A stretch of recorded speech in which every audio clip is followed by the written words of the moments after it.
जय श्री राधे। धर्म सुधा में आप सभी का हार्दिक अभिनंदन।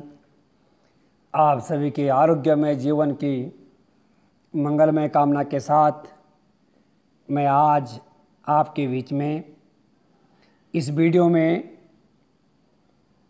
संध्योपासना के क्रम में इससे पिछले अंक में भगवान सूर्य के उपस्थान का जो विधान बताया था, उसके बाद अब आता है षडंग न्यास विधि। 6 अंगों का न्यास करना। न्यास शब्द का अर्थ होता है, एक अर्थ है धरोहर और दूसरा होता है न्यास मने समर्पित करना। तो यहाँ पर हमने अपने 6 अंगों का, अपना हृदय, अपना मस्तिष्क, अपनी आँखें, अपने नेत्र, अपना ये 6 अंगों का सम्यकतया इस मंत्र में न्यास करना है, इस मंत्र में समर्पित कर देना है। और भाव है कि इस मंत्र में हम इस प्रकार से अपने समस्त इंद्रियों को लगा करके और मंत्र में प्रवृत्त हो जाएं। ओम भूः हृदयाय नमः। जैसे आप चित्र में देख रहे हैं, हृदय को स्पर्श करेंगे। ओम भुवः शिरसे स्वाहा। और दूसरे चित्र में सिर पर हाथ लगा करके हथेली पूरी सिर पे, और यहाँ पर सिर का न्यास करना है। ये षडंग न्यास का एक बहुत बड़ा तथ्य है, जिसमें साधक अपनी संपूर्ण इंद्रियों से उस मंत्र की ओर समर्पित हो जाता है। यह है षडंग न्यास विधि। 6 अंगों को भली भांति उस मंत्र में समर्पित कर देना और फिर मंत्र के द्वारा उनकी दिव्यता उन अंगों में फिर प्राप्त करना। ओम स्वाहा शिखायै वषट। तीसरे चित्र में आप देख रहे हैं, अंगूठे से अपनी शिखा को स्पर्श करना है। और चौथे में ओम तत्सवितुर्वरेण्यं कवचायहुं। कवच को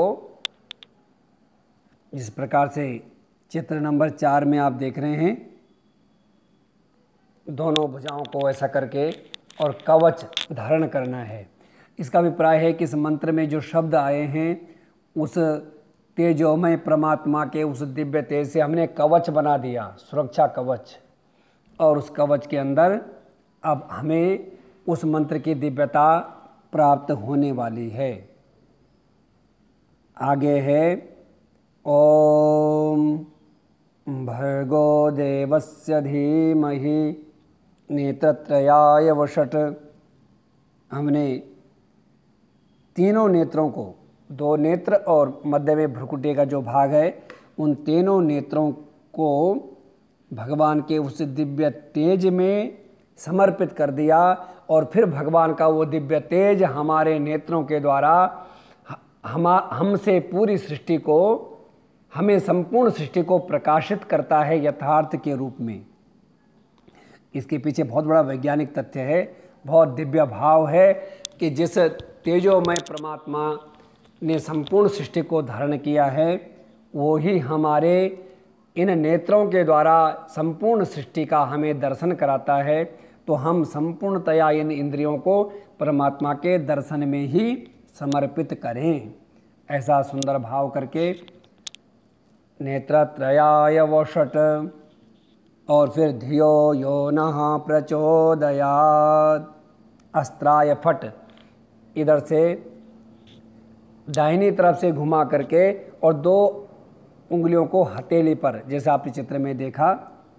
और फिर आप ये न्यास करने के बाद अब करेंगे ध्यान। और एक बात और आपको मैं बताऊं, विनियोग, न्यास और ध्यान, इसके बिना आपका कोई भी स्तोत्र पाठ फलीभूत नहीं होता, कोई भी मंत्र जप सिद्ध नहीं हो सकता। अतः ये आवश्यक है कि हम जिस भी मंत्र का जप करने जा रहे हैं या जिस भी स्तोत्र का पाठ करने जा रहे हैं, जिस भी ग्रंथ का, जिस भी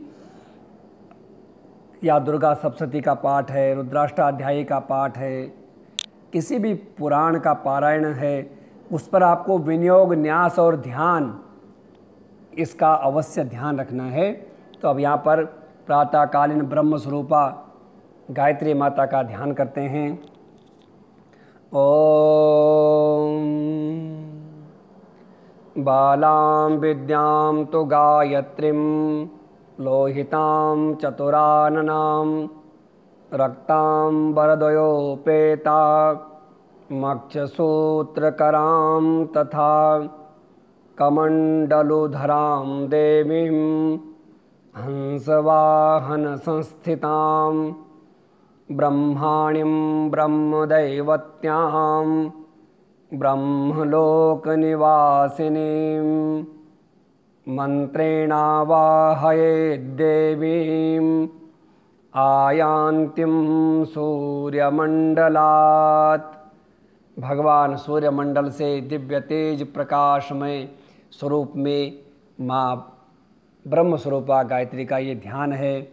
बालां विद्यां तो गायत्रीं, बाल स्वरूप में है बाला, और उस बाला स्वरूप में चतुराननां, चार मुखों वाली, रक्तां वरदयोपेता, रक्त वस्त्र से विभूषित, कमंडलु हाथ में लेकर के हंस वाहन में बैठी हुई, ब्रह्माणी ब्रह्मदेवत्याम, और संपूर्ण ब्रह्म विद्याओं के सारभूता माँ गायत्री का ये दिव्य ध्यान करके ब्रह्मलोक निवासिनीम, ओ ब्रह्म स्वरूपा गायत्री ब्रह्मलोक में जिसका नित्य निवास है, वो हमारे इस ब्रह्मांड में, हमारे इस मस्तिष्क में आकर के मंत्रेणा आवहे देवीम, उस देवी को, उस दिव्य प्रकाश तेजस स्वरूप ब्रह्म स्वरूपा गायत्री को, उस ब्रह्म ज्ञान को, उस वेद स्वरूपा वेद माता गायत्री को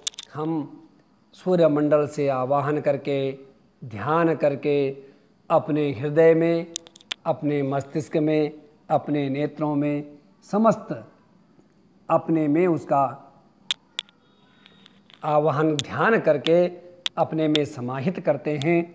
और उसके बाद ध्यान किया, सूर्यमंडल में ध्यान किया, और उसके बाद आवाहन किया।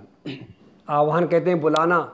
हमने दिव्य स्वरूप में देखा, सूर्यमंडल में तेजोमय स्वरूप में है, और फिर हमने आवाहन किया। तो आवाहन के लिए पहले विनियोग लेंगे। ओम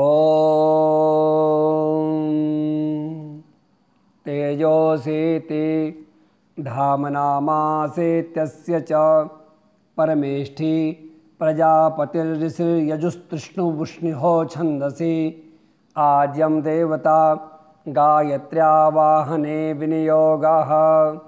और फिर दोनों हथेलियों को सामने खोल करके ओम तेजोसे शुक्रामसे अमृतामासे धामनामासे प्रियं देवानामनाधृष्टं देवाय जनमसे।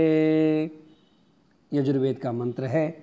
इस मंत्र के द्वारा श्रद्धापूर्वक वेद माता गायत्री का हमने आवाहन किया, बुलाया, सूर्यमंडल में ध्यान किया, इस मंत्र के द्वारा आवाहन किया, और आवाहन करने के बाद मंत्रों की दिव्यता से वायुमंडल, उस सूर्यमंडल से वेद माता गायत्री का जब आह्वान हुआ तो हमारे तरफ उस दिव्य तेज का आना हुआ। धीरे धीरे आह्वान हो गया तो अब हमने उपस्थान करना है। जैसे आपको सूर्योपस्थान में भी बताया था, उपस्थान कहते हैं अपने इष्ट आराध्य के नज़दीक जाकर के बैठना, समीप में बैठना। उप माने समीप में, उनके बिल्कुल निकट में जाकर के बैठना, उनका सानिध्य प्राप्त करना।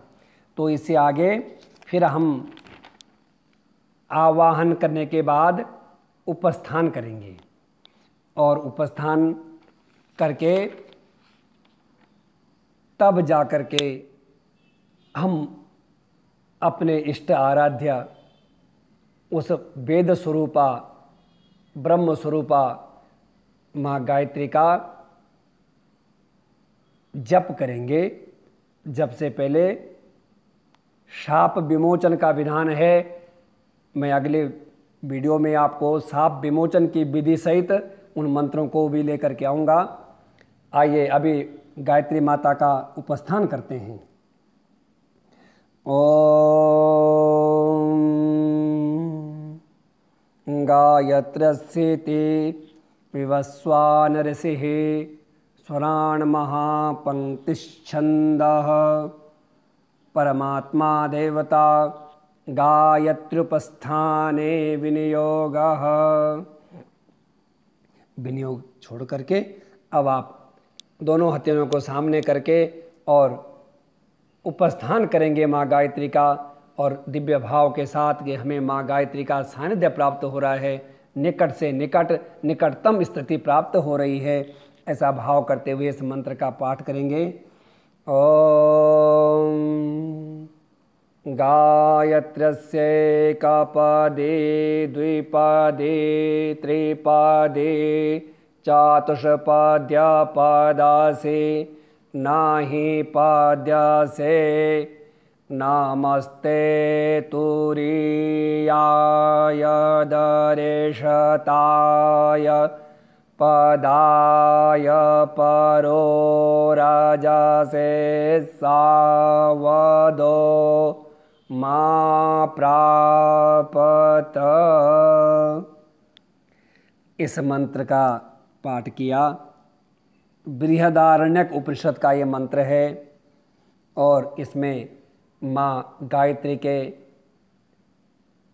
उस दिव्य सानिध्य के प्राप्त होने के बाद साधक को जो अनुभव होता है कि गायत्री एक पदी द्विपदी त्रिपदी, ये सब धीरे धीरे अभिप्राय यह है कि इस मंत्र के द्वारा जब उपस्थान होता है तो वेद माता गायत्री के उस ज्ञान स्वरूप का साधक को धीरे धीरे अनुभव होने लगता है और उसको विश्व ब्रह्मांड कैसे इस वेद स्वरूपा गायत्री से ही प्रकट हुआ है, कैसे इस विश्व ब्रह्मांड का संचालन इसी पराशक्ति के द्वारा होता है और किस प्रकार से इस पराशक्ति के इस दिव्य स्वरूप को जाना जा सकता है, ये संपूर्ण ज्ञान और विज्ञान वेदमाता गायत्री के अनुग्रह से प्राप्त हो जाता है।